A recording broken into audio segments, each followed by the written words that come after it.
So I'm JD, Winteregg. I'm going to use a lot of language that I hear in academia. I'm going to try to define the terms as best as I can. If I'm talking about something and you just have no idea what I'm talking about, please raise your hand and I'll be happy to kind of give you a quick overview of what it is. I want you to know some of the main names associated with teacher education. A lot of us know the main names on the right. You know, we have the Glenbecks, and then we also have the Austrian school champions. We have a lot of names we know on the right, but on the left we don't know other than maybe Bill Ayers. We need to really get down to who is influencing the people in education. I want you to become familiar with the stated goals of teacher education. They're very explicit about what they want us to do as teachers, what they want us to teach others. And I want to identify possible ways to combat the leftist monopoly in teacher education. Because let's be honest, there's not really any conservatism there.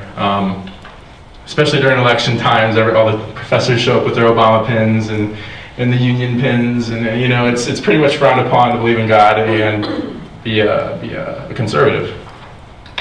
So who am I? I'm a French teacher, which is kind of weird, being a conservative. You know, typically my area is dominated by very leftist thinking females, and I'm a right-wing male. So it's kind of interesting. I hold a Bachelor of Arts degree in International Business and French from Ohio Wesleyan. I hold a Master's degree in Foreign Language Education from Wright State, a Master's degree in French from Ohio State, and as was mentioned before, I've completed my coursework in the PhD program at Ohio State. I still have to do the exams and the dissertation, but I'm thinking about abandoning that because there's really no way to, I guess, get ahead career-wise in education anymore. With the move towards adjuncts, just supporting a family, you can't do it. It's the reality of the situation. Yeah. And you know, I'm faced with the reality of school loans and whatnot, but at least I have this knowledge and I can share it with everyone, which is the most important part, I think. My experience, I've taught since 2004 pretty continuously. I think there was 1 year I took off to work in the business world. I lived and taught in France. So after I graduated from college, I moved to France and I taught English for a year in their school system. I've taught at the Ohio State University, at Cedarville University, and at Cedarville I developed their online language course. I've taught in the Clark, Shawnee, Urbana, Dayton Public, Northmont, National Trail, and Ohio Virtual Community School Districts.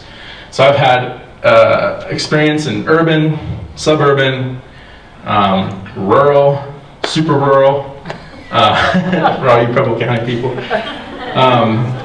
I have a wide range of experience in education or in teaching that I think is unique.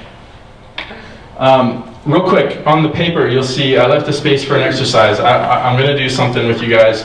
I want you to read, I'm going to show you the 14th Amendment, Section 1. I want you to read the underlined part in the section, and with the person next to you, I'll give you about 1 to 2 minutes, I want you to discuss what you think that means in terms of education. I'll go through the presentation and then we'll revisit it, and I'm going to have you do something when we revisit it. So right now, take about a couple minutes. The underlined part specifically is what I want you to focus on. You can focus on the whole thing if you want, and then we'll come back. So you got about 2 minutes. And you can discuss with people next to you. Okay, so I'm going to ask for maybe 2 or 3 people to share their views of how the 14th Amendment is related to education from your perspective. I thought I heard some bits and pieces of good conversation, so I know you did something. Yes? It seems that you're not allowed any choice. You're told you live here, you go to school here. Right. For a lot, I mean, some people have the money where they can go to a private school or whatever, but as far as school goes, it talks about the state shall not deprive any person of life, liberty, or property. You don't have the liberty to go find the best school to take your kid to unless you have the money to pay private tuition. Or unless school vouchers are available, I guess. Well, it depends where you live. Okay. Anybody else? Yes? Ms. Cox? I had a list of how the school breaks that. Okay. Okay. They take your tax money. Your property. They make, your property, they make education compulsory. Okay. They force curriculum, and they force an educational track for the children, and the teachers have no autonomy in the classroom. Okay. Not to mention data mining. All right, and I'll have one more. The state determines methods of teacher evaluation, and they're not educated to make those decisions. Right. You guys are very sharp at dissecting this. I want you to, yeah, you are. I want you to keep this all in mind. Make sure you wrote down what you heard or what your thoughts were, because we'll revisit it from a different context. So, when, actually, I'll go ahead. With this so far in education, what's dominated the discussion is the focus by activists like yourselves on curriculum and building standards, the Common Core, essentially is what it is. For me, I believe we need to begin to look at who's responsible for the development and implementation of standards and curriculum. So we're looking over here, or there's a force over here working behind closed doors. I think we need to look here. In academia, we call it the gaze, G-A-Z-E. They have us looking one way when we should be looking the other. So identifying the gaze is important in academia.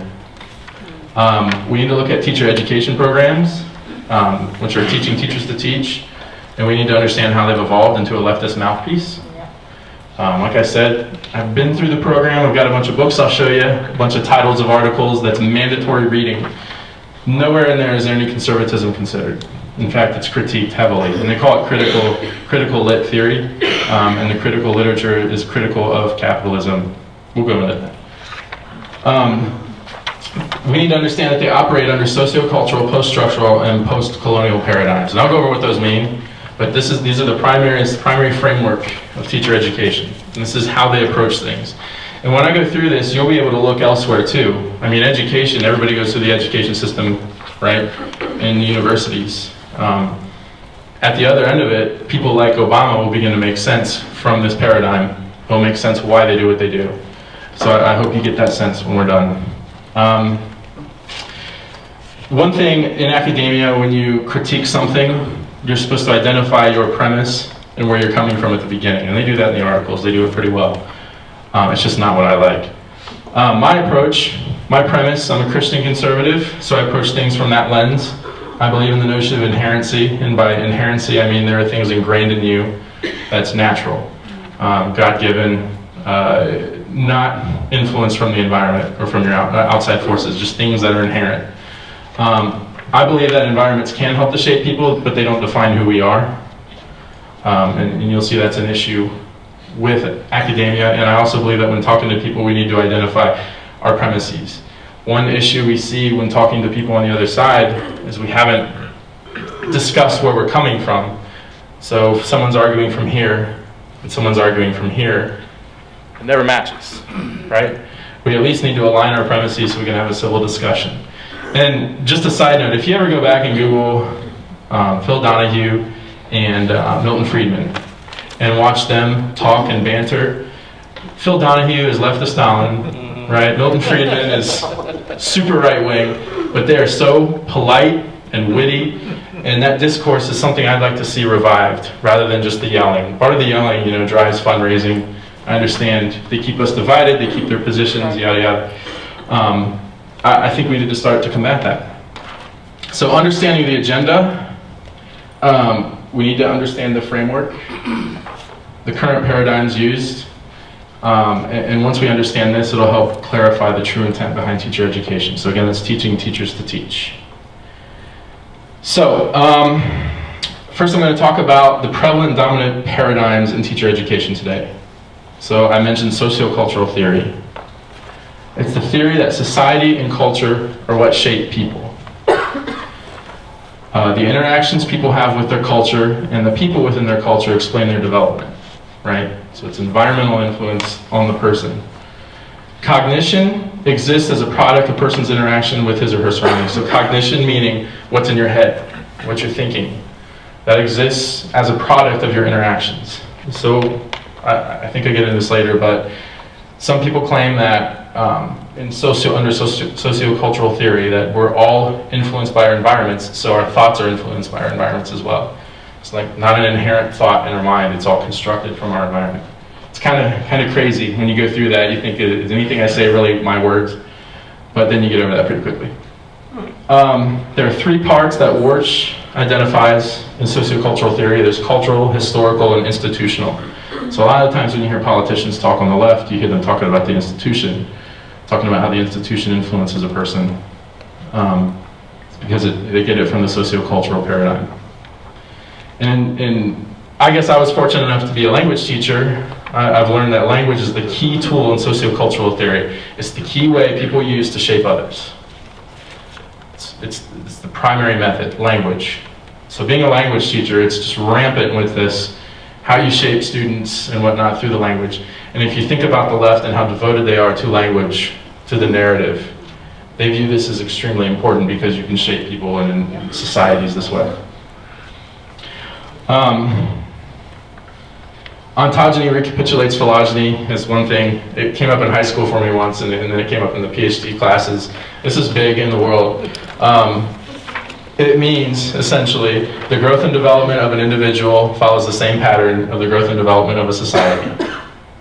So they are believers in ontogeny recapitulates phylogeny. I just want to throw that in there because they use it. So if it ever comes up, you can be really smart and be the only one in the room who knows. So the participants, so I told you I wanted you to know who people were, players in this game. One is Bakhtin. He's a Soviet guy.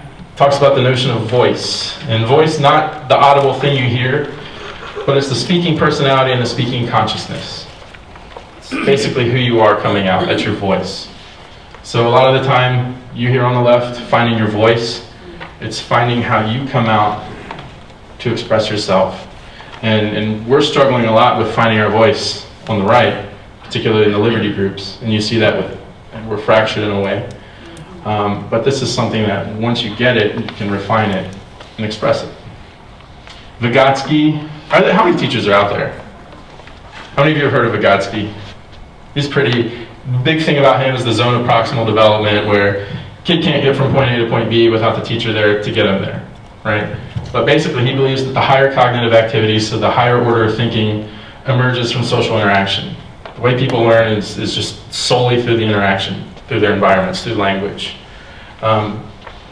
They use him primarily as the zone of proximal development. It might be something you want to write down. Erving Goffman, not well known. He's the guy, I'll show you the book. Presentation of self in everyday life. He kind of takes from Shakespeare's notion of the world's a stage and we're all players.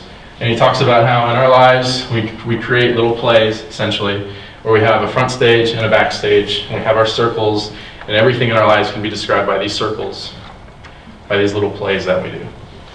It's fascinating if you ever want to read it. James Warsh, he calls it mediated action, but basically it's tools or anything we use to interact. So tools and language shape and determine human actions. So sociocultural theory, in a nutshell, we're all products of our environment. All of our cognition and identities are tied into our interactions with our culture and people within our culture. Our cognition is determined by language, which is the main tool in human development, and also how our environments utilize this tool. It shapes us as humans, how people around us use it. Because we're shaped by our environments, knowledge can only be defined as what we perceive based on our personal interactions with culture. Meaning truth is subjective. And by subjective, I mean you have objective, which is kind of like an impartial view, and subjective is it's very, what's the word I'm looking for? Heavily weighted towards one side. Bias. Biased, thank you. That's the word. Heavily biased. So we only see and know what we've experienced. So truth doesn't exist. Truth only exists in our minds as we see it. That's what truth is. So when you think about this in terms of education, it gets a little scary, I think. Moving on to post-structural theory. In a nutshell, I'm going to be more abbreviated with this. It's the notion that texts can have multiple meanings and interpretations based on the diverse backgrounds of readers. It's the idea that the text could be read as having one meaning, the idea that I read that wrong. The idea that the text could be read as having one meaning is rejected. So the author intent is rejected. Basically what it is my approach, how I read the text is the right way to read it. No truth is known other than the subjective truth I impart on the text. So where have we heard that lately? You ever seen our president in his interpretation of the Constitution? That's post-structural. And this, I get so worked up thinking about this. This is how you take the author intent out of it entirely. I once asked the teacher, why can't we, if I write my own text, why can't I reference my own context with that? And he said, because the I, when you wrote it, is different than the I you are now. The I, when you wrote it, is different than the I you are now. So I'm not the same person I was when I wrote it, therefore we cannot judge its intent. Kind of blew my mind, Yeah. Who are the major players? Roland Barthes. He believes that language doesn't have one meaning in which the reader can grasp the truth or reality. And there's also Jacques Derrida. He's famous for il n'y a pas de hors texte. There's nothing outside context. So the text by itself, if I just threw this book on the ground, it would be nothing without the context I bring. So the context of the author, what Goffman meant when he wrote this, has no bearing at all. It has to do with the context I bring to the text.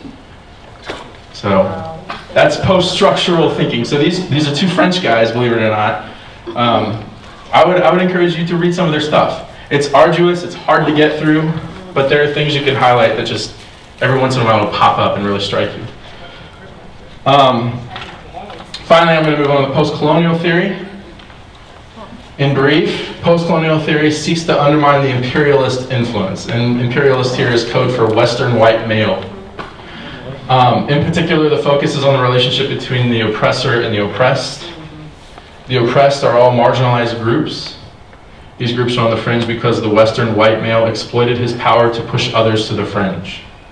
Power structures within the society are identified and criticized based on the white privilege and white power, how we dictated it went. So a lot of this post-colonial, a lot of it is post-colonial because you think of the French, and I was a French guy. The French colonized North Africa. They tortured a lot of the people in North Africa. And then the North Africans liberated themselves.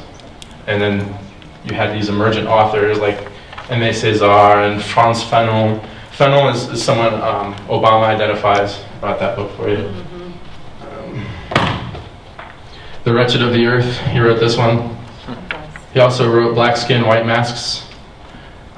Basically, he talks about how the black people need to rise up against the white man because the white man was a great oppressor. And it's interesting, it's fascinating, it's post-colonial nature. This right here is probably the most prevalent right now in academia and education. So going back to, the participants, Edward Said, he discusses Orientalism and the notion of the other. So Orientalism only exists because the white man decided that something was foreign and Oriental, so we're Occidental, they're Oriental. The Occident can't exist without the Orient. That kind of thing, it's really kind of weird. One thing that's funny about this whole notion of Orientalism and the other is basically people on the fringe.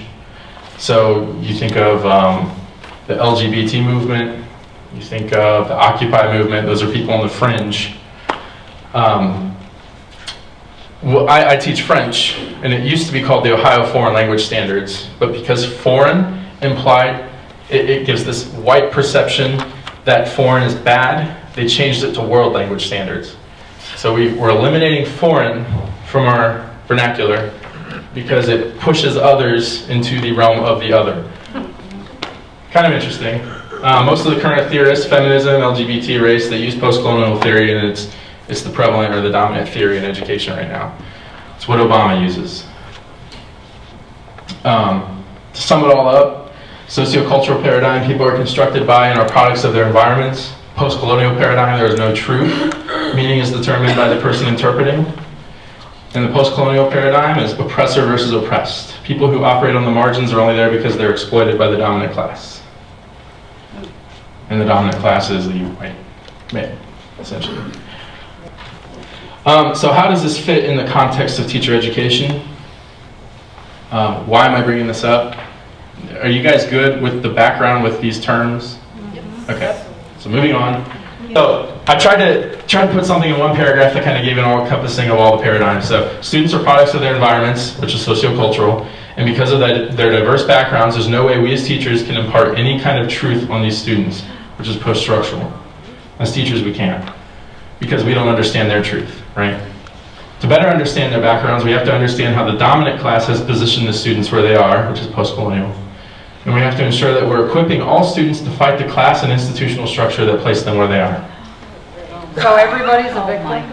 Yeah, and we'll get to that. Everybody's a victim, except white men. Except white men. I actually had, this is a funny story, I had someone, I brought something up in class, and this girl next to me talked, she turned to me and she goes, you know what, you had your turn, you need to be quiet. Meaning, I'm a white guy, I was the only white guy in the class, and yeah, it was pretty funny.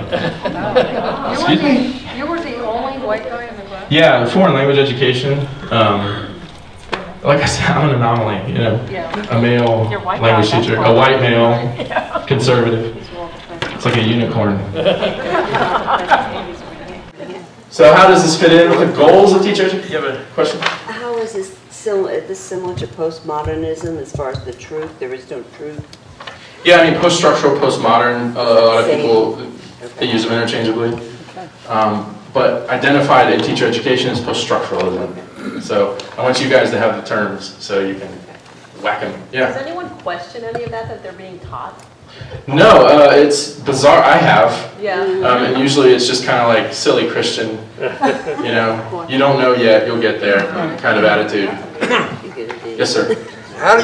Where do you date the term postmodern? Like, where did it start? If you have a starting point, kind of? That's a good question. I have a book I can look. I'll actually have my assistant Marcus look it up. Yeah,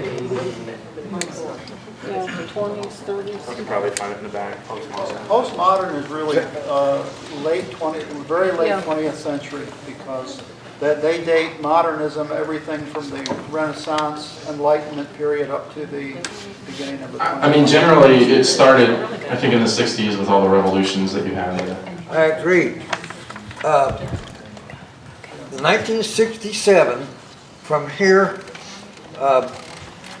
anybody 53 and younger, to me, is postmodern, because when the 67 Grand Prix came out, they were about 6 years old.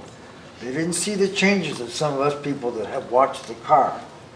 So that, to me, is when postmodern started. Like you said, later 60s. You're right. No, I mean, if you Our think of products. academia, that's pretty much when the change happened with the revolution. The left had their revolution, and I think we're seeing it happen on the right now. I think you're seeing what the left had in the 60s, the right's having now, which to me is exciting and needed to happen.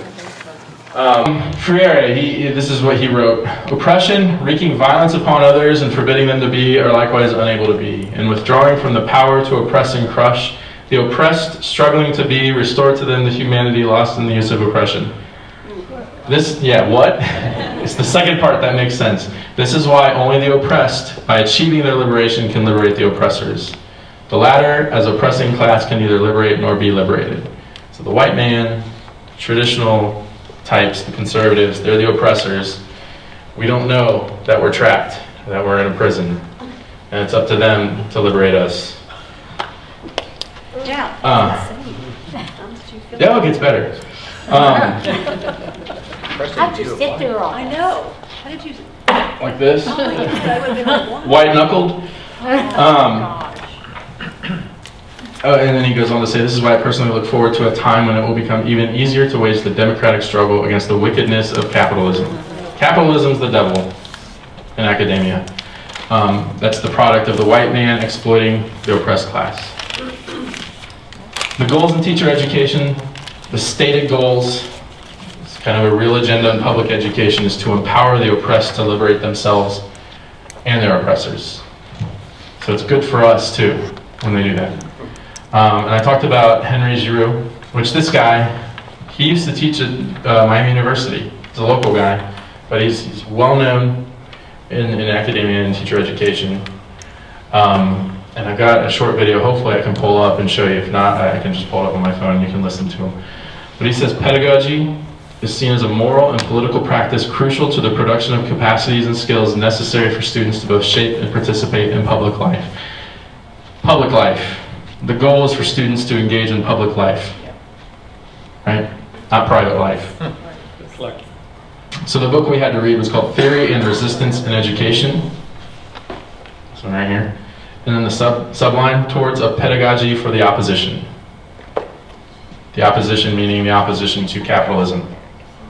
Sounds like a mental illness. Who was it? Michael Savage would say that. Savage. Wrote the book. So I've got a long quote I'm going to read to you and then go through. This is still Giroux. At the very least, radical pedagogical work, so radical pedagogy is his thing. It's what teachers need to push on the students essentially in order to fight the capitalistic structure. Radical pedagogical work proposes that education is a form of political intervention in the world and is capable of creating the possibilities of social transformation. Keep in mind, we're talking about what is education supposed to be. Rather than viewing the teacher as teaching as technical practice, radical pedagogy in the broadest terms is a moral and political practice premised on the assumption that learning is not about processing received knowledge. I'm going to repeat that. Learning is not about processing received knowledge, but actually transforming it as a part of a more expansive struggle for individual rights and social justice. There's a transformation. Social justice. I think it was Rush just said the other day that everything that liberals do and believe is political. Everything. Yeah. And that's exactly what this is. They can't separate. They believe everything is political. Yeah. It blows my mind. You read, it's not about processing received knowledge, but actually transforming it. Transforming the knowledge. Because knowledge, remember, is what we see.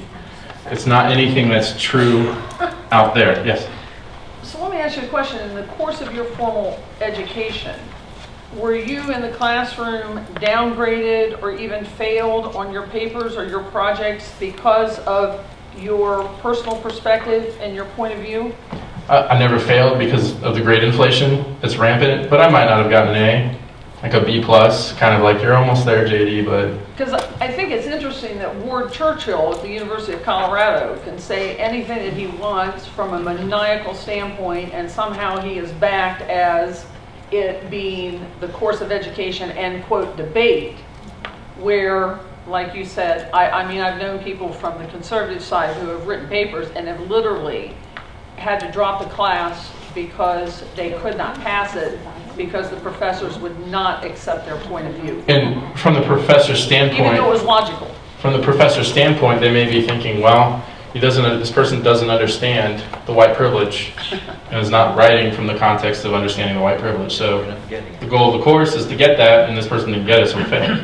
Yeah. It seems like you turn around and say, well, you don't understand my truth, teacher, so how can you actually, the way I'm reading it, I should get an A, so just go ahead and give me an A because you don't know what I'm writing. Only I know what I'm You know what the problem with you, though, is? You're a white male. You're the oppressor. So continuing this quote, this is all one long quote, remember? This implies that any viable notion of pedagogy and resistance should illustrate how knowledge, values, desire, and social relations are always implicated in relations of power. So when I talk about post-colonialism, the oppressed versus the oppressor, they view everything in terms of power relations. So I'll touch on this later. When we talk about race, to us, we think of race as color. I'm not going to discriminate against that person because I don't care if he's black. To them, they view it as power. We're going to discriminate against them because we're white and we have that privilege. It has nothing to do with the color of the skin. Where was I? And how such an understanding can be used pedagogically and politically by students to further expand and deepen the imperatives of economic and political democracy. The fundamental challenge facing progressive educators, and this cracks me up, progressive educators, they just assume we're all progressive. The fundamental challenge facing progressive educators within the current age of neoliberalism, and I'm going to define this term because this cracked me up as well. Neoliberalism, Giroux uses quite a bit. Have you heard of classical liberalism? Basically, liberalism in Europe is what we believe in, free market system. They've redefined it as neoliberalism. So we call what we call classical liberalism, they call neoliberalism. Neo meaning new. So that kind of is odd to me. Yeah.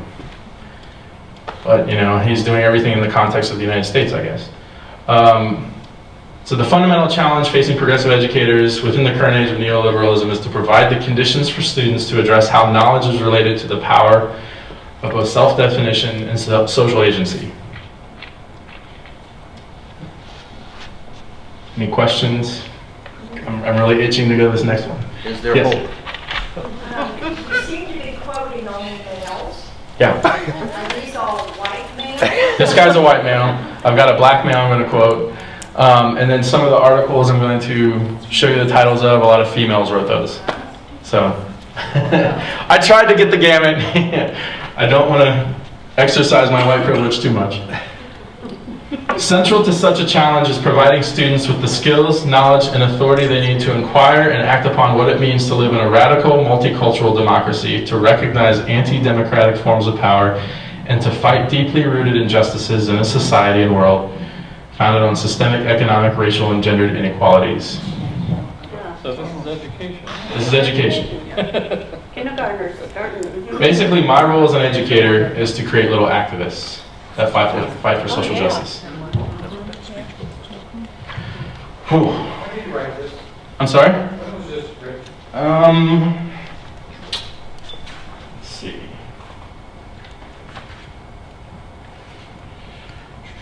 This was copyrighted in 2001. 2001.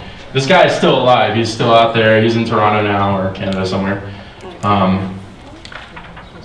JD, this Yeah. explains a lot. When I went to my daughter's history teacher, who's a white male, former Marine, and you know, I thought he was a good conservative, and I said, why would you make these children read the likes of Howard Zinn, who obviously hates this country? His response was, well, we do have a pretty bad, you know, history. Yeah, I actually have something that talks about that later. It touches on that point exactly. So, you're getting ahead of me. Sorry. It's all right. Well, yeah, because I know a junior high teacher that is teaching their kids that Christopher Columbus was a bad guy. Yeah, we brought diseases over and killed all the... resistance. So this is yours still. Resistance must become part of a public pedagogy that works to position rigorous theoretical work in public bodies against corporate power, capitalism, connect classrooms to the challenges faced by social movements, and provide spaces within classrooms, this really gets me, for personal injury and private terrors. Private terrors meaning anything the capitalists do to terrorize or oppress people. Private terrors to be translated into public consideration and struggles. Resistance must become part of a public pedagogy. So what's the agenda? It's resistance. It's part of the agenda. This guy's like a treasure trove. Unlike traditional and liberal accounts of schooling with their emphasis on historical continuities and historical development, critical theory points educators toward a mode of analysis that stresses the breaks, discontinuities, and tensions in history, all of which become valuable in that they highlight the centrality of human agency and struggle, which simultaneously revealing the gap between society as it presently exists and society as it might be. So they have an ideology they want to push. They want to bring out these poor issues of history that we have, because essentially it was the white oppressor that wrote it. By urging an attentiveness to the suppressed moments of history, critical theory points to the need to develop an equal sensitivity to certain aspects of culture. Where'd this guy study to get to this point? This guy, that's a good question.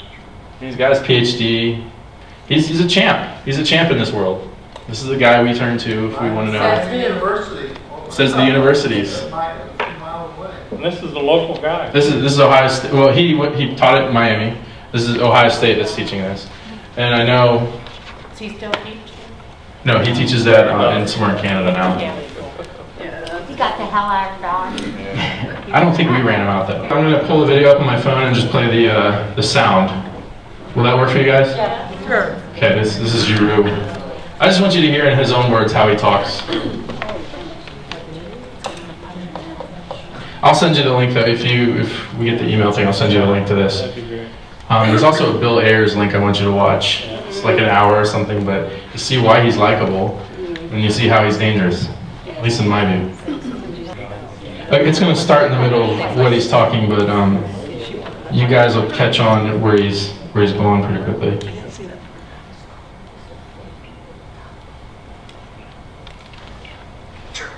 Freedom is a negative force, right? That people are ultimately responsible for their own fate. As if larger structural forces don't exist. As if the problems that people face, for instance, massive pollution, is caused by me, and not by the major corporations. And so there's what we've seen disappear in this discourse, which is to me the essence of the problem, is an inability to translate private troubles into larger structural public considerations. We have no way of understanding that link anymore, because what we've done is we've defined freedom in a way that suggests it's the freedom to do anything you want, screw everybody else. We've defined self-interest as the ultimate measure of what it means to take responsibility for yourself. We've made the claim that social responsibility is a pathology. But what you really need is, you need a new birth. Right? I mean, we need somebody else. I mean, we need a party that really says, hey, look, we don't believe society should be defined by corporations. We don't believe in this massive inequality in wealth and income. We believe in justice. Justice is something that shouldn't be bought. Everybody should have the basic social provisions that expands the possibility for their own agency. Everybody. That's a social issue. That's not just an issue of individual responsibility. So I think we have to draw a new map. We have to, in some way, embrace a new set of policies. We saw hints of that with the Occupy movement. We saw hints of it with the Quebec student movement, this year. We see hints of it in the No Idle movement among indigenous populations in Canada. And I think that that's a long march to the revolution, to the institutions. It takes time. It says, where do we go from here? Is the title. Education is at the center of politics. It's at the center. It's not just something that happens in schools. It happens all over the place. It happens in the cultural apparatuses. It happens here. In terms of this interview, it happens in terms of how corporations try to define what counts and what doesn't. And education has to be reclaimed. It has to have a very different mission and a very different purpose and a very different set of practices. It's not about methods. It's basically about educating people in ways to enhance their sense of critique, to expand the critical imagination, to lead them to believe that they can think, to think otherwise. In order to act otherwise, they have to think otherwise. And it also suggests that they have to do it collectively, that they can't do it individually. So you need a formative culture at work that once again reclaims all those things that matter in a civic culture. Compassion, justice, equality, the ability to relate to others in a way that expands and deepens the very process of democracy itself. And secondly, you need social movements that are broad-based. Broad-based. We can't, identity politics is fine, and it addresses specific issues, but we need broad-based social movements that address the totality of society. I think you gotta live standing up rather than on your knees, I think you have to believe in something other than yourself. I think that you have to believe that the world can be a better place and you need to fight for it. I think you have to believe that you can't do it alone, you have to do it collectively. And I think you have to believe that justice is going dead in us all the time, and we have to find ways to revive that. And we have to do it in ways that's compassionate, engages the notion of social responsibility, takes seriously what it means to be intellectually alive, and always to spark the imagination, and to always take a risk. I think you have to believe that you can't do it alone, you have to do it collectively. And I think you have to believe that justice is going dead in us all the time, and we have to find ways to revive that. And we have to do it in ways that's compassionate, engages the notion of social responsibility, takes seriously what it means to be intellectually alive, and always to spark the imagination, and to always take a risk. JD, here's what's interesting about that. Spark the imagination. Yeah. When you read this stuff, there's not an original thought in their head. It's all a big string of BS run together that creates some confusion. It's Saul Alinsky-esque, repeated over and over again with a different set of moving the pea in the shell game. It's not even logical. I mean, isn't that the irony of it? They talk about sociocultural. Everyone's Yeah. a product of their environments. No one has original thoughts, and they push this stuff out like it's original. And then they talk about the social thing of it, that it's all societal, but they don't ever address that the main core of it is the breakdown of the family. They won't address the real issue of the societal. They address family in the classes, and what family is viewed as is a perpetuator of capitalism. That's right. So since it's a driver of capitalism, it's obviously a driver of oppression. So break that up, you break up capitalism. Yep. Maybe I'm not hearing this right. What I'm hearing is that while denying, in my context, Christianity, which I'm sure he does, he's advocating for some of the benefits of people of faith, Yeah, but denying the source.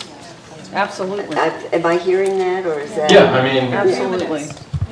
So they want what Christians do, or Christians, supposed to do. yes, what is the ideal in the Christian life, but they deny it, so they have to make it a social justice And thing. because it sounds Christian in nature, a lot of Christians have been pulled into this idea that the government, the apparatus of the government needs to take care of people, and that's God's doing, rather than us. I mean, you heard it with Kasich, right? Yes. But that's not Medicated too hard to see either, because they want the Christianity, the principles without the accountability. Their belief is that there is no God, they are God. So they possess everything that God does within themselves, therefore they can create their own destiny. And when this is all Marxist based, Right. so Marxism is rooted in atheism. Right. So for me, when I hear Obama speak, I think he's an atheist. You know, obviously I'm not really supposed to judge his heart, I get that. But honestly, I think he prays in the mirror every morning. So the next guy we're going to talk about is Ernest Morel, which is this book right here. He wrote the book Critical Literacy and Urban Youth, Pedagogies of Access, Dissent, and Liberation. There we go. He discusses race and other, so he's a post-colonial kind of guy, race and othered cultures and how that should fit into educational pedagogy.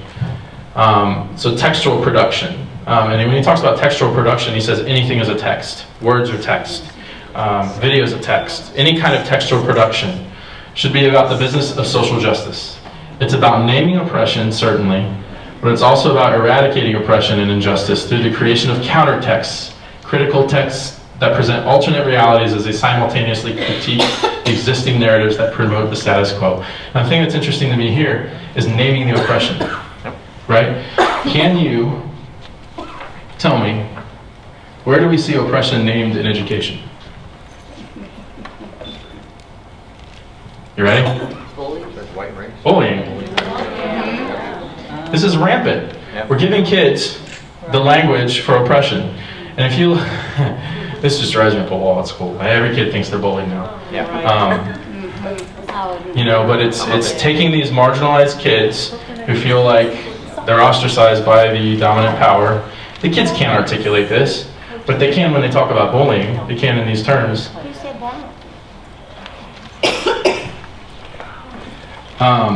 Like all these theories are based on pointing blame instead of taking personal responsibility. Remember, personal responsibility isn't what it's about. It's about the collective. According to Giroux.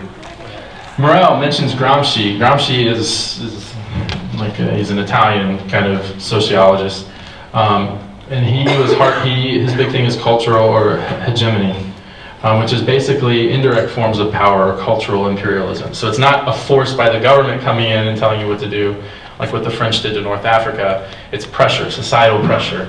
So it's these, you know, you could say these hooded guys coming to a black house and burning a cross. You know, that's cultural hegemony. It's imperializing people culturally. You recognize that the media were powerful instruments of knowledge production that would be used by the powerful in society to configure social thought. And he has a pedagogy of the proletariat. And the proletariat is a Marxist term, meaning the worker, the blue-collar type. The pedagogy of the proletariat, the goal was to create citizens who were able to wrest the class privilege of culture away from the ruling class by expanding and restructuring the educational system. And we see this happen everywhere, right? Producing counter-knowledge through the manipulation of media tools is the mission of Morel's critical media pedagogy, right? He believes that new media technologies are the tools of the new class of urban youth, public intellectuals who may stand in opposition to the dominant classes who use mainstream corporate wheels to promote a hegemony, a domination of ideas that reinforces the neoliberal values, so the classical liberalism, the classical liberal values of capital accumulation and individual achievement. So he's pushing for his kids to fight capitalism in the urban. And I would argue people who are down and out in the urban setting, especially since I've worked in it, are there because of the government intervention, because of the public intervention, not the private intervention. Right. Because the capitalism gives them the jobs and gets them out of there. It does, but to them it oppresses, it keeps them down. It's the reason why they're stuck there. Children need to be exposed to texts that are critical of dominant value systems. They need to be given texts that provide counter histories. So this is what we were talking about, and counter narratives in general. They need to read texts that are culturally affirming, culturally relevant, and culturally responsive. And educators and policymakers need to keep these thoughts in mind when developing reading lists and grade level benchmarks. Moving beyond discussions of readability and award-winning titles, to also consider the potential of texts to foster the critical literacy development of students. So, does that sound like it's relevant to anything particular? Anything today, like the Common Core? And it's interesting what he says about standards, particularly social studies, and there's also language arts. But he references a journal by Westheimer, Kane, I don't know. Isn't there a NASCAR driver with the same last name? Kane, okay. Kane, I'll call him Kane. Social studies education needs to become more concerned with creating spaces for the development of justice-oriented citizens. But Morrell also thinks we need a model of transformational civic engagement that extends across all content areas. So here he's advocating for social studies, talking about justice orientation. Not about history or what happened, because remember, truth doesn't exist. Right, that's right. That didn't happen. Right. It just happened the way they perceived it. So because we cannot identify or correctly identify the history, we have to make a push towards justice, social justice. On language standards, language arts standards, why is it not possible then to be fully complicit with these standards documents and to frame language arts curriculum entirely within a context of critical and multimodal literacy? These standards documents allow room for educators to engage in multicultural, Marxist, feminist, and post-colonial criticisms of dominant literary texts, to introduce multicultural and anti-colonial literatures into the traditional curricula. So when I look at the Common Core standards, my wife, I'm not really that affected by them because I'm a language teacher, I'm an elective. You know, I'm not language arts or math. But when I look at the standards, I read through them, they're very open-ended. I kind of feel like it's a step back, that they're more vague. I think they're more vague. They'll argue for the wiggle room for local curriculum decisions. But there's a stated agenda right there. When talking about the Common Core, I'm going to say my piece about the Common Core here. We need to be careful to articulate the difference between standards and curriculum. And this is where a lot of people on the right are getting nailed. We're using standards and curriculum interchangeably. They're not interchangeable. The standards to a teacher, when I put my teacher hat on, they look really good. You know, they look like they make sense. But I understand, and my opposition to it is a nationalized notion of standards leaves open the possibility of a nationalized idea of curriculum. I've lived and worked in France, I've taught there. With a nationalized curriculum, teachers become transmitters, not teachers. We're given a curriculum, we're told what to say, when to say it, there's a map for us, and then we impart that on the students. So my hesitation to Common Core is because it opens the door to these possibilities. Also, I think a greater analysis needs to happen with the Common Core standards. Talking to my wife, she teaches first grade. Just having a conversation with her, I asked her, her name is Amy. I said, Amy, do you notice anything from first grade, the old first grade standards that's different from the new first grade standards, the Common Core standards? She said, yeah, we don't teach money anymore, math. Thinking back, getting rid of this consumerist idea with the students, take money out, all of a sudden they're not focusing on purchasing goods and furthering this capitalist idea. Is that why it was taken out? I don't know. When you look at the list of the people who were there, I can only identify one teacher who was retired who had any of the standards. So I don't know, a bunch of National Governor Association people telling us how it's going to be. We need to be sure we control the creation of our local curriculum and standards, and I think that's the best way to halt the progressive ideological push. Because progressive teachers will fit their progressive ideology within the standards as they can. That's what we're being taught. And the thing that's scary to me is you have all these educators who are older, my parents' age. Not that it's old, it's still young, it's still really young. Thank you. My parents' age. Those guys weren't under this paradigm. They didn't in the 60s when the revolution was happening, they weren't part of this. So they have kids they're teaching, I think, in an objective way. They're retiring, they're moving out, and they're replacing them with teachers now who are taught under this paradigm. We're losing. We're going to lose our country. I firmly believe it, which is why I'm up here talking about this and telling you what we're...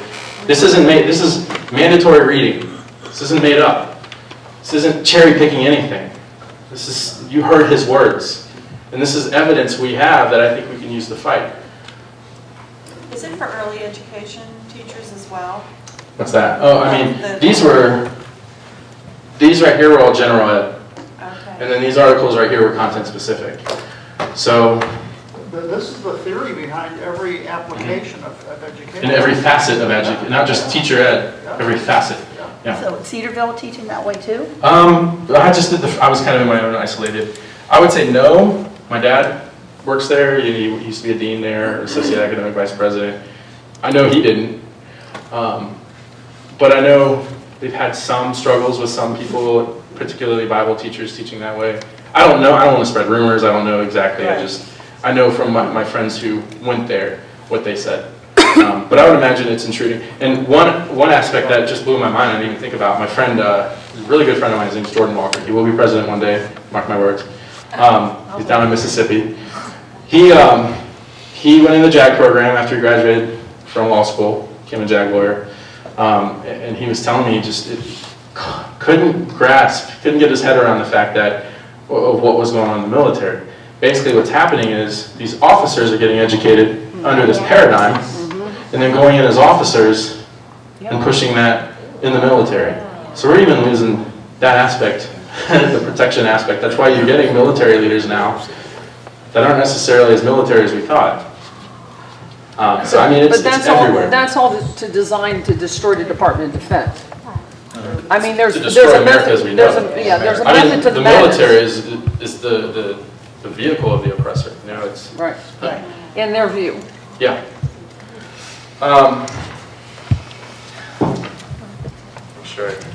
You said the Common Core standards were not driving they're not the curriculum. However, if you look at the guidelines of how to meet the standards, how it's written, it sure narrows the focus and makes your curriculum fairly narrow. And then when you put the PARC assessments with it, it's going to you've got the assessments with it where, I mean, schools that aren't wealthy, urban schools in particular, are going to be forced into purchasing curriculum that's cheap.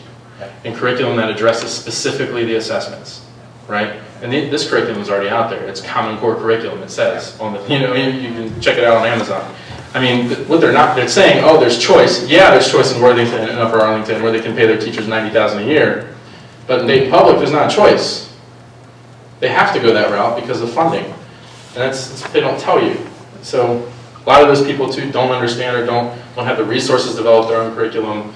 I mean, it's just, there's the political speak behind it. It's just better off to develop our own standards, in my point of view, to get away from it. Right. Amen. So I anticipate people, aren't you just cherry picking authors in the teacher ed curriculum? No. Keep in mind the paradigms I listed at the beginning, and I'm going to go through some of the titles of books. Mandatory reading, right? So sociocultural, post-structural, post-colonial. One was the cultural nature of human development. Critical practice talks about all the theories. Language and culture pedagogy from a national to a transnational paradigm. So moving language from national to transnational. Voices of the mind, a socio-critical approach to mediated action. The Dream Keepers, learning to labor, how working class kids get working class jobs. It's a British guy. They're really big in the class system. Freire, I talked about. Pedagogy of Hope, it's the sequel to Pedagogy of the Oppressed. So he talks about dreaming and how dreams are lost in education, which I would agree to some extent. Mind and Society, the development of higher psychological processes, Vygotsky. Social Construction of Reality, a treatise in the sociology of knowledge. Here's a good one. Everyday Anti-Racism, getting real about race in school. And my favorite, Up Against Whiteness, race, school, and immigrant youth. That's just the gen ed stuff. So I have those classes with other teacher educators in math, etc. And then in my content specific, this is a stack. I just pulled it out. I spent 5 minutes looking for, I just pulled out a stack. I've got boxes of these at home. Some of the titles. So why do you want to teach French? Representations of multilingualism and language investment through a reflexive, critical, sociolinguistic ethnography. Constructing identity with second language. Pronunciation and attitudes among Norwegian learners of English. Capital negotiation and identity practices. Investigating symbolic capital from the ground up. The discursive co-construction of knowledge, identity, and difference. They all are sociocultural in nature. Narrative construction of teacher identity, positioning and negotiation. A sociocultural approach to understanding teacher identity, agency, and professional vulnerability in the context of secondary school reform. And on and on and on. Critical frames in educational research, feminist and post-structural perspectives. I mean, that's content specific. That's not even the general, Giroux, etc. So is the English language going to be an oppressed language then? We're the oppressors. Oppressive, yeah. Yeah, yes. So let me ask you this. I know that Terrence Moore from Hillsdale College was successful in leading the charge in Indiana to overturn Common Core curriculum in that state. I know that John Kasich is behind Common Core here. How close are we in Ohio here to, are school systems falling in line like dominoes here, or is there opposition and resistance to try and do what Indiana did? My understanding too is Indiana just kind of renamed what it was. I think they only changed 8% of the standards. It's like 92% still. Really, they didn't reject it in its entirety. Like Oklahoma. The impression I'm getting, and I'm just speaking for the areas I'm in, Preble County, we have a lot of Preble County activists. There's pressure locally to at least take a look at Common Core. I've talked to some legislators and they just don't understand it. One I've talked to, Andy Brenner. I know he's been the nemesis of a lot of people, but talking to him about 487, and this is the important part, is actually getting the discussion going. Talking about 487, he got that passed. One, he showed he can get stuff passed. Two, he stopped the bleeding with the Common Core. We can no longer get science, social studies. It's by law not permitted. So there are things happening, and I flat out asked him, would you consider introducing legislation to move from the Common Core to something we create? Because his criticism of moving to the Massachusetts standards was that they spend 30% more per student. So the Democrats politically are going to position themselves as, we need to raise taxes because we can't afford this. So I said, are you willing to introduce something that would move us to our own standards? If that's a criticism. He said, well, yeah, someone's going to, but yeah, I think I'd be interested in doing that. So I think we need to consider from our end how we reach our public, our representatives. There's been a lot of combating, rightly so. Yeah. I was just wondering, what is the cost, the 30% more of it? Because it's supposed to be a free thing that we could use. I don't know. I don't know the cost. Okay, we're not saying anything about 597, HB 597. Right, Thompson's bill. He was pretty critical of it, said there were holes in it for funding. I asked him to send me the stuff, he still hasn't sent it. But I can send it on to you. I'm just trying to understand what's going on politically so we can position ourselves to support the right people and make the right pushes. Yeah.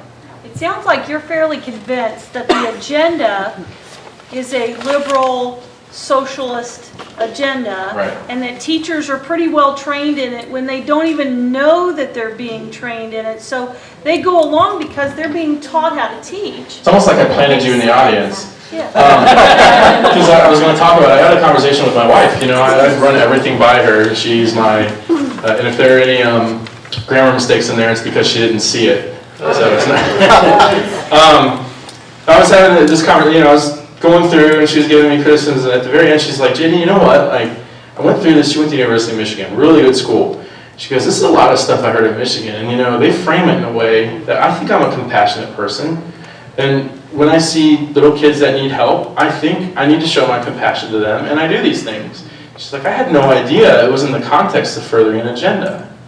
And that's the problem, and that's actually, we'll do this activity here in a second, but what can we do to combat this? Get to know your local teachers. Many of them further the progressive agenda unknowingly. Many of them are excellent teachers, and you need to find and support the ones that do a great job and help educate them and help them fight the union influence in the schools. A lot of people are like my wife, myself included. Before I got into the PhD program at Ohio State, I was in the French department, and I worked on this project they were doing as a collaborative project to do, they called it vertical and horizontal alignment with standards, right? They named it the Common Core. Didn't know it at the time, but I was helping them with that. I go into the PhD and all this stuff happens with the Common Core, and it's like, oh crap, what did I do? And now they have a nice ambassador program they send out to the schools that I helped start. Sorry. But I didn't know, and a lot of the teachers have no clue that they're furthering an agenda. And where Morrell makes the point that within the standards they can promote progressive ideology, within the standards you can promote conservative ideology. Why not? You can do the same thing. And we need to encourage our teachers to do that. Get to know our teachers. Because a lot of them have the image that we're just a bunch of drum beaters, flag wavers, who are just angry. And a lot of them don't want to interact with the anger. And yeah. Well, and I mean, it's true that this is not new. I mean, this basically started in the 1950s with John Dewey in the change. It just took him a few generations to get to the point where this ideology was entrenched. Well, if the revolution happened in the 60s, well, 50s really. Well, they had a period of time to develop it and implement it in schools. Think about the generation that's the first generation to go through it. Right. My generation, right? What are the criticisms of my generation? Don't work hard, occupy everything, entitlement. I mean, that's how we were educated. It's because this is pervasive. It's out there. But a lot of teachers have no idea they're doing it. And we need to develop the relationship not only with the teachers, but I think with the legislators as well. Yes, sir. Yeah, I think you're right in that it's really important, and like you said, unfortunately, it has to happen, but it's a good thing that we're recognizing what an important tool education is, and it almost seems like maybe the left beat the right to it, and I think a lot of people on the right complain about the media as well, and I've read some stuff, and they said, look, the left beat us to that too, and maybe they realize more quickly how important of a tool that is. So maybe instead of bashing the media, start to use the media, start to use it to our advantage, and I think that's what you're saying is, okay, so we understand what a tool this is, so let's develop a curriculum, let's use it to our advantage, let's, don't stomp out that side. Okay, we'll read your book. You're not saying that you're not willing to read something because you can look at it critically and not be persuaded by it because you have a good foundation, but we want to push our side too. We want you to read our stuff. Right, and there's no use reinventing the wheel. They've perfected it. Right. There are two aspects of the media that I've seen. There's on the ground, what people talk about, and then what we see on TV. And when those two match up, then the narrative is pushed, and the narrative meaning the story. When they don't match up, it doesn't work. So when you think of someone like Ted Cruz, when he was up there filibustering, I think he was expressing the frustration of a lot of people. So what we were thinking and talking about on the ground didn't match what they were saying in the media, so the arrows didn't stick. We need both elements, and we have to understand that. When you think of the left, they're highly organized. They have organizational structures everywhere, community organizations, they're everywhere. And that's where they push the first layer of the media, because according to Morrell, text is anything, right? And then the second is what we see by the Mad Owls and all that. I don't take them seriously. But their community organizers get paid. Yeah. Right. Republican organizers and conservatives do not get paid. Right. We all go out and work Yeah. every day, 40 hours. Right. They get paid to go out and be political. They're the useful. And That's right. well, you figure a lot of the left too use younger people. Yep. Our generation. And from what I've experienced running for office, there is this, I don't know how to say this lightly. People on the right tend to view people like me as naive and not knowing what's going on and not understanding things. But that's not the case. We get it. We just haven't found the way to articulate it yet. Right. Put your faith in us, and we'll get things done. We've got the energy and stamina to do it. But if you think about my generation being raised with a trophy in our hands, told how wonderful we are, we get in the real world and they're like, get to the back of the line, buddy, you have no clue what you're talking about. We're experiencing an identity crisis. Where do we fit in? Where do we belong? Well, the left, they've got their arms wide open. The right, they're saying, get to the back of the line, you have no idea what you're doing. We're going to gravitate towards those who help us. You know, I don't think we're entitled to it. I don't want to give the sense that we're entitled to this. But we have to understand the structure of how the left has restructured everything. Yeah. Can I just say that Saturday I was up at We the People convention in Columbus, and this kid, maybe some of you have seen him, he's been on TV and so on, his name is Charlie Kirk, K-I-R-K, and he's got a website, turningpointusa.net. Yeah. And he has, maybe you are acquainted with him, he's on the Ohio State campus, he's only 20, he's just really empowering. He's got them all over the place, he's working with kids, trying to work on issues. He's not trying to be political party or whatever, issues, so that they will change. And one thing our generation is seeing is I think we are more issue-oriented than party-oriented. The Democratic Party, they're socialist, wholly socialist. We don't necessarily believe in the notion of giving away everything we earn, because when you get us to work, we like to keep what we earn. But the Republicans, you know, they don't want to give us any kind of voice. The fact that he's doing his own thing, issue-wise, that's someone we need to pick out and empower and prop up and turn to. What was that website? Our Turning Point. Turning Point USA. turningpointusa.net. Here, you can look at this. Support him if you can, share it with others, because if we get this around so that we have thousands of youth, he's saying he has thousands already, so let's keep it But, up. I mean, you look around this room, I'm 32, Marcus, how old are you? 24. I'm assuming you're younger. Don't ask anybody else. 28. 28. So other than 32, I mean, what's... You really are a young whippersnapper. I am. But we need young people here, you know? But people like me, I can connect to these people. Marcus can connect to them. And I'm sure you can. I don't know your name, I'm sorry. Lee. Lee, I'm sure you can. Yes? How, you know, a lot of the superintendents and directors of curriculum, you know, they're all in their 50s and 60s. They weren't taught this. So how are they turning? It's in terms of funding. So you get the race to the top funding, you have to do something that's career and college ready. Which, thinking about it, after doing this and thinking about college and career ready, what does career mean to them? It means vocational road, right? Yeah. It doesn't mean like a career in corporate America. Yeah, they all think it's a 4-year degree. Yeah.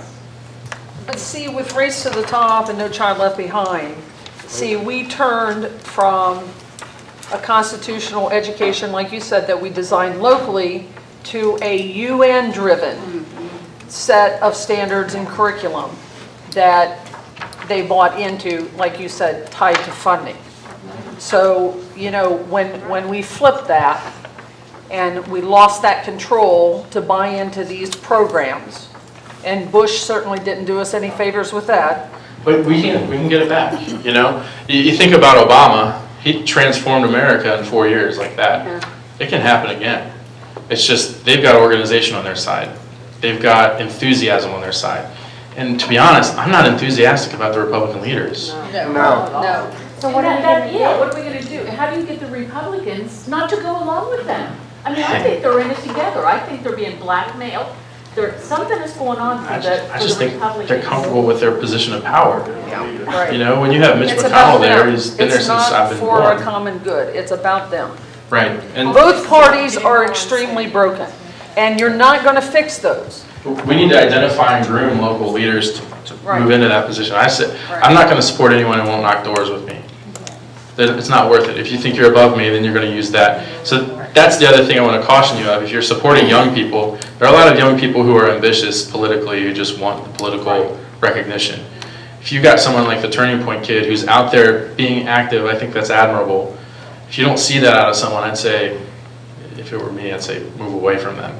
Because we need to support people who are action-oriented, using what they use.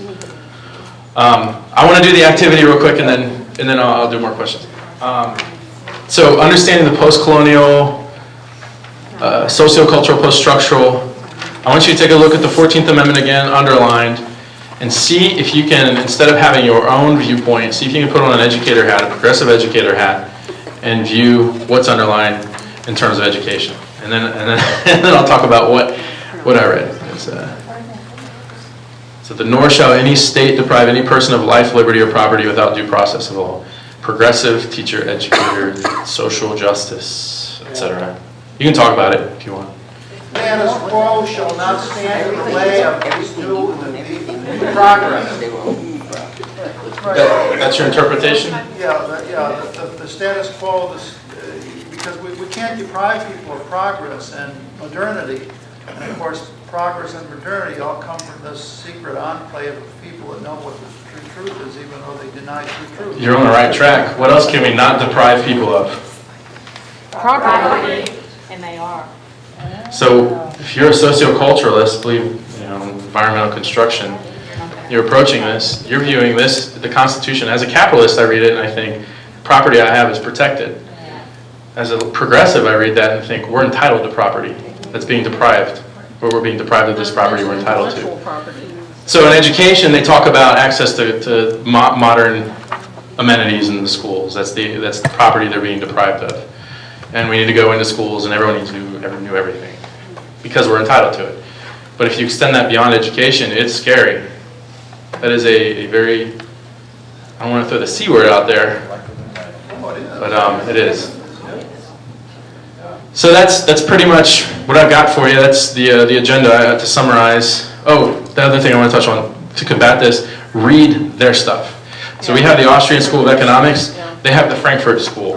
These are all Marxists. You need to get into that. You need to read their stuff. It just make sure you don't have a heart issue. Or you have your heart medicine nearby. Because I feel it. One idea I had was a fairness doctrine in public education. So talking about how they use things, they were talking about a fairness doctrine and the radio waves. Well, why not go into public education where our money is using to fund these progressives and require that they teach both sides? Now, will it happen? Is it hard to measure? Yes. Will it happen? Most likely not. But it'll put a spotlight on the issue. I think it'll catch fire. If Boehner would do his job and come out and say we're going to implement a fairness doctrine in public education, man, the world would blow up. It'd be amazing. In summary, teacher education programs operate on sociocultural, post-structural, post-colonial paradigms. Universities teach that education right now is a means to prepare people for work, perpetuating the class systems and oppression that comes with it. So in order for us to be truly liberated from the oppressive nature of capitalism, we as educators need to empower our students to fight the social injustices. This thought is prevalent not just in teacher education, but also in all of education. So what's the real agenda in public education? It's to create activists, to empower them to liberate themselves, and to destroy this capitalistic perpetuation we have. So, yeah. Yep. Yes. I said this a few times, as my kids graduate, they have parties and seniors will come over, and I've got lots of teenagers in the last 5 years, right? And I'll ask them, well, what do you want to do when you grow up? You'd be shocked at how many say, I want to work for a nonprofit. Yes. That none of them know what they want to do. Right. They just know they can't make a profit because that's evil. You'd be shocked at how many say that. When we were growing up, somebody asked me that, I said, I want to make $1 million. That's what we all said. And the irony of it is, the people working for nonprofits now are making $1 million. That's not a profit. Yeah, it's not profit, it's just money, it's salary. Yes, sir. When you get this down to a verb, an action word, you said, get to know your local teachers. Well, your wife teaches. She comes home at the end of the day. Would she be willing to meet with a group of people? I've actually asked them. They all are willing to meet with people because they're frustrated. A lot of them are frustrated. There are all these new things going on. Because what they don't talk about, the Common Core standards and the assessments, that's all tied into teacher evaluation. So when you have, my wife teaches first grade, and you know, these organizations that produce the tests that say they're valid. Okay, my wife teaches first grade, this is where they learn to read. First couple weeks of school, they come in, they sit in front of a computer and tell them to take the test. These kids don't know how to operate a computer because they're all using iPads. These kids don't know how to read. So they're just clicking everywhere. You know, and you'll have some students score really well, so the growth she shows in the year is very minimal. Some students score really poorly. It's not an accurate measure of what they know going in. So they're frustrated from the aspect of OTES, the Ohio Teacher Evaluation System. And that's where you can hook a lot of teachers to say, look, I understand the evaluation system's tied into these assessments. We don't like these assessments because they're tied into these standards that we had no say in. So let's work together to get in. You can join together with the unions. Now the NEA now is pushing out Common Core is good, and every so often, which maybe I should start forwarding to you guys, I get an email from the NEA that talks about a Common Core success story. And so, I mean, they're moving towards that, but most of the teachers on the ground are able to identify the bad behind it, and we can hook them. Just having it again, but it's already successful. I'm sorry? What is the union's payback for this? Oh, what do you mean? Like, what do they earn? Oh, I don't know. I mean, it's collectivism. It's supposed to be protecting teachers. Yeah, I don't know. But honestly, my union at my school, we're all pretty conservative, so it's pretty inactive. They just take our money. $600 a year, and I'm just part-time. Yeah. Hey, Judy, I was just told by a teacher that he has to pay his fair share dues, but that he somehow applied to get the money that's put into the political end of it to get that back, and he got a check for $400 of that $600. Got a check for $400 right around Christmas time. Well, it depends on, I think, the school. I mean, I've asked about it. My guys are like, I don't know. They don't really know anything, so that's frustrating on my end. They don't care. I don't know why we have a union. But, you know, I've heard it ranges from like $1 to several $100s. You know, it depends on what they determine their political activity would be. But honestly, I mean, we get 2 glossy magazines per month. One for me, one for my wife. And that stuff's not cheap. Running for office, I thought I was going to put out glossy magazines. Just the mail alone. But yeah. Could you expand a little bit on the testing for the students? How often are they tested? I mean, I can speak for myself and what I see my colleagues do. For myself, I have to create SLOs, which are student learning objectives. Because I'm an elective, they don't have an automated test. So the ODE basically said, well, we don't have enough time to develop this for you, you've got to do it yourself. So they gave us parameters, and I had to develop my own kind of way I'm going to be evaluated. So I had to give a pre-assessment. I have to give a post-assessment at the end of the year. Our growth is measured on the ACTFL standards, which is the American Council for Teaching of Foreign Languages, which will probably change the world languages soon. But for me, it's just 2 tests a year. For others, I know they do map testing several times. They call it map testing. I don't even know what that means, to be honest. But I know they assess more often. Okay, I had read somewhere, or someone, I heard a speech, that if a child does not pass a particular test, they get retested. Right. Then after several weeks or whatever, and that these tests cost a certain amount. Do you happen to know? I mean, just from hearing Amy talk, I know my wife's an excellent teacher, but so she didn't have this problem. But other teachers she worked with, she said that they would have to take the test several times until they met the growth standard, so they could become accomplished. Because we have the different teaching levels now. Oh, it's like skilled is the proficient, skilled, accomplished. My wife and I both got accomplished, which is good. But we had to show that year's worth of growth. But a lot of people don't. Well, I was thinking more for the students.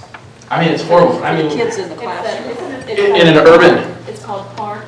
there's park assessments for the. Park assessments. I think she has STAR assessments. 4 times a year. I think hers are called STAR. But working in the urban setting, in the with the OGT tests, they would take students out of my classroom, put them in a room a week or 2 beforehand, and just go over, this is probably what you're going to see on the test. Was it the test? Yeah. No, probably. I don't know. I don't know. I don't think we had the test ahead of time there. It was, you know, last year's test kind of, but they would remove these students from instruction. This is an urban setting, you know, it's because they're that obsessed with meeting the objectives so they get their funding. you know, and that happens. In one breath, I was just looking to, I saw a thing with Katie Couric, that they want to get away from the memorization.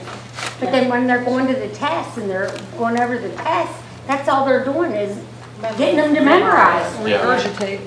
It's just contradicting.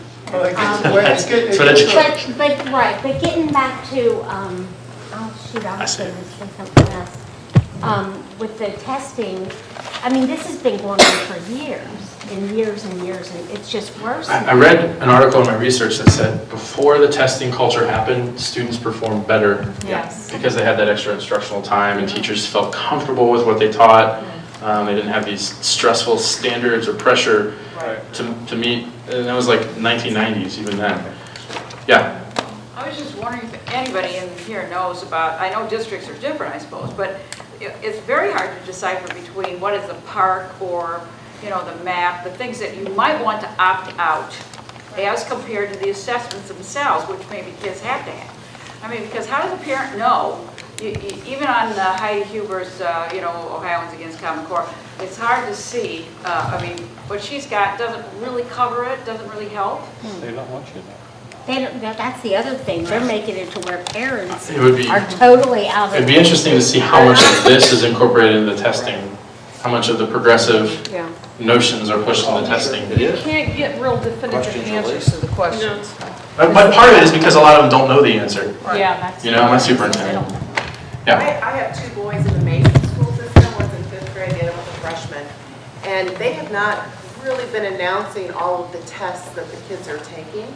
So I sent a message to each school and I said, I want to know what tests they're taking on what day. And one of them, for my 5th grader, wrote back and said 14 to 15 assessments for the year. And that includes common assessments, maps, and park. OAA, OGT. Broken down. Yeah. I mean, So I'm trying to figure all this out too, because I'm in the process of trying to opt my there's kids weeks out. worth of preparation for the assessments. You lose a week, or two, you lose a week in March for the OGT testing. I mean, if you really add up the amount of education, the amount of instructional time that's lost because of texting, we're like 2 years behind where we were. That's why we're behind. They should be telling every parent when these tests are taking place so that you can do something about it, and they don't do that. No, and I think a lot of it is honestly that a lot of the people are unaware. A lot of the Teachers, the parents don't know. a lot of the teachers, I mean, there are a lot of people who just, we're busy with our teaching. We don't really think to consider this. And you know, I think you guys are making very good points. I just want to make sure that when you approach teachers, and I'm saying as a teacher, it's done in a way of, that's not confrontational. Because a lot of us, we just don't know. We don't know the answers, we understand your frustration, but, you know, and it's just the directives from the state. You know, talk to the people at ODE, talk to the people, our legislators, you know, it's, yeah. Who gives the directives from the state? I don't know. You have the legislators who legislate, who have no idea what's going on with education. It tells us what we need to do in education. They pass it off, I think, I don't know if it's the state school board or the ODE, and the ODE is responsible for dispersing whatever the legislators say, so then they take a long time to figure out what in the world they're doing. So like with the OTES, it's like they just got frustrated and told the electives, do your own thing. I don't know. And that's the thing, I'm a teacher, I have no clue what the state's doing. I need to know. I need to know what's expected, yeah. During the summer, I went to one Westchester school board meeting, and some of the literature that you could pick up was the calendar for the year of the testing. Now, I didn't understand any of the alphabet codes that they had for the different testing, but it did have it laid out throughout the year. And my daughter-in-law is in education, and so I had her go over what grades for what. But so your school boards might already have the schedule for you that you could get. So, the test, I mean, I would ask your school board people, I mean, they might be able to pressure the administration. But as far as the rest of the testing, yeah, I'm not sure. I can't give you definitive answers. I can't answer stuff on progressivism in education. If you have any more questions about that, or do you? You know, we were told at one meeting that we went to, it may have been the Glenn Beck seminar, but we were told the best mechanism or the best tool that we can use to defeat this right now, short term, is passive resistance. Just refuse to take the test. Give the kids, yes. I don't know how much more, but we don't, Susan and I our children are all children, so we're not. I would say if you're going to do that, make sure you organize and come up with a consistent message, so it's something that's put out there that they know what to expect when it happens. A lot of the issue with, I'm all for resistance, peaceful resistance. The left organizes before they do it. We just do it because we're that driven, we're that passionate about it. We need to make sure we're methodical about it and we're approaching it the way the left does. Because, yeah. I pulled my son out and I chose a private curriculum, but it's at home. But our treasurer complained at the last board meeting that there was so much money leaving the district from students who were exiting for lots of reasons. They were going to schools that were open enrollment, don't know why, homeschooling, private schooling. So students are pulling out of the public school system. Maybe since this whole thing is money and agenda driven, we can't change the agenda overnight, but we can pull the kids the heck out and cause that money to leave. You know, they get less money. Maybe that's that passive resistance. This is hard though, because the school vouchers I think are a great idea, but the charter schools that are popping up are horrible. Generally these administrators, the ones I've experienced, especially in the Dayton public, we got kids that were fed in from the charter and they couldn't read coming to 9th grade. I mean, there's a lot of exploitation of the money there. I think we need to be careful about that. You know, I've encouraged my wife to kind of quit and form her own consortium, because homeschooling wise, if you had localized kind of artisanal teaching, if you will, I mean, we're trending that way anyway with everything else. Why not do it with teaching? But that's the problem. I mean, they say that our superintendent will say, we're a business, and you do whatever you have to do to make that parent happy, because we cannot afford to lose $1 out the door. Right. They haven't gotten that attitude yet. You've had your hand up. They just think they're going to have the money anyway. The problem is we've talked about capitalism and how good it is, but schools are not capitalistic.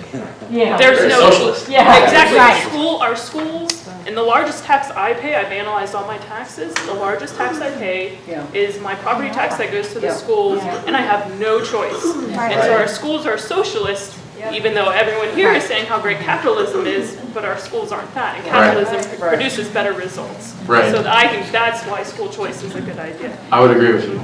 I mean, capitalism is choice on a free market, you know. Yeah. Well, without capitalism, there would be no money to give to the schools. Right. Yeah, exactly. So Thank you. The schools and the people who put down capitalism, like churches sometimes do. Like, well, how do you think you get your money? By donations from the people who go to work every day. They don't get it eventually. They earn their money by exploiting the capital of others. If there's no capitalism, nothing's going to work. I agree. That's just your truth. I'm